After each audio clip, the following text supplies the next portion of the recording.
So this is my research about comedy and manners. Basically, just a general basis over it. It is obviously comedy. It's very dramatic, very witty. It basically, most of them are satires, and it satirizes manners and behaviors in social classes. Typically, it's making fun of the upper class, but really it can be any of them. Generally, it is the upper class, although. The dialogue is typically very flamboyant and very blunt and sometimes sexual, and there is minimal physical action. A little about the origin. It's been around since 1st century BC by Roman satirists, but it really took off during the Restoration period. And a couple of examples are Menander, Molière, Shakespeare, and one very well-known comedy of manners is The Importance of Being Earnest, and another early on one was Much Ado About Nothing by Shakespeare.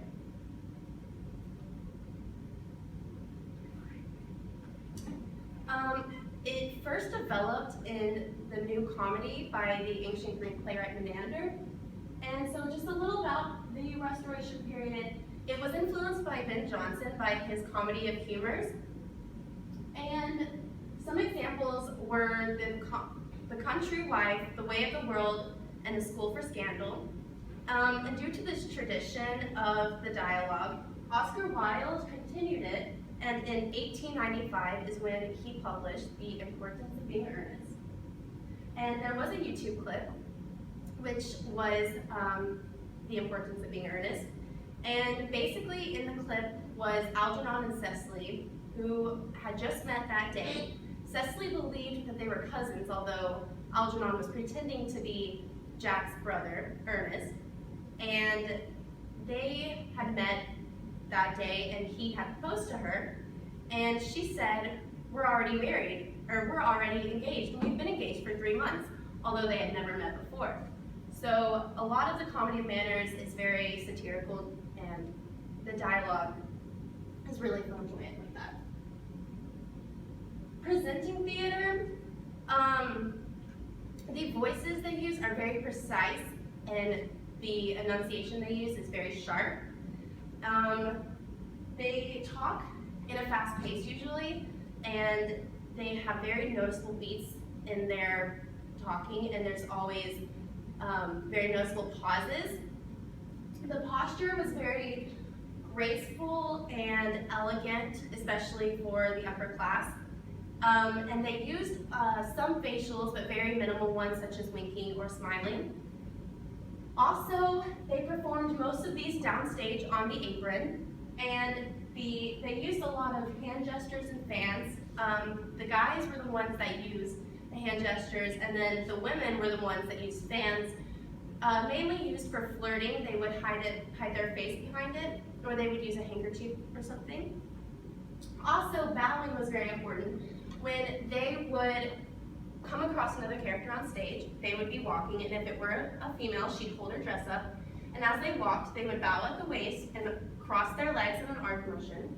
So if they were to come across another character, the female would be holding her dress, she would stop, cross her legs and bend, and then continue on in a very flowy.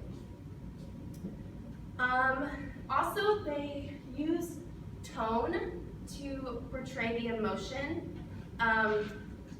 because they couldn't do a lot of facials. Since both genders wore a lot of excessive makeup, and not just your everyday makeup, they wore fake noses or beards and stuff like that, so they couldn't really do very many facials because they didn't want the makeup to crack.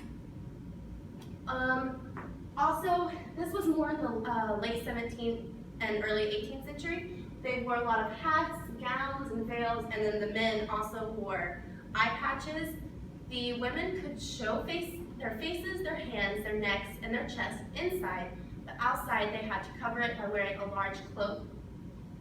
And the men, as time progressed, started to show more legs, and the women often wore tighter clothing and more revealing. A couple modern day examples, Saturday Night Live skits. Seinfeld, which uses a lot of the same as the Restoration period dialogue and examples such as money and sex and friendship. Also, Sex and the City and Friends.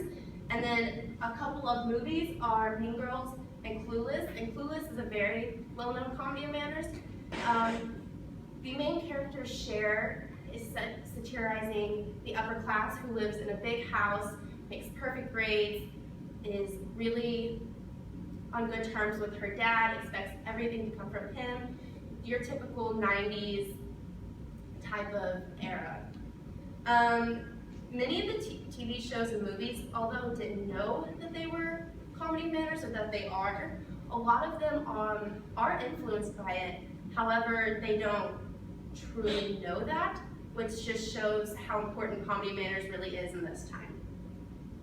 And what I learned from this whole project is that comedy manners can be used unknowingly, like was shown in the last slide. But if you do know about it, it takes time to learn, and it's very beneficial to actors and people that just want to learn about it to correct the techniques and the ideas behind it.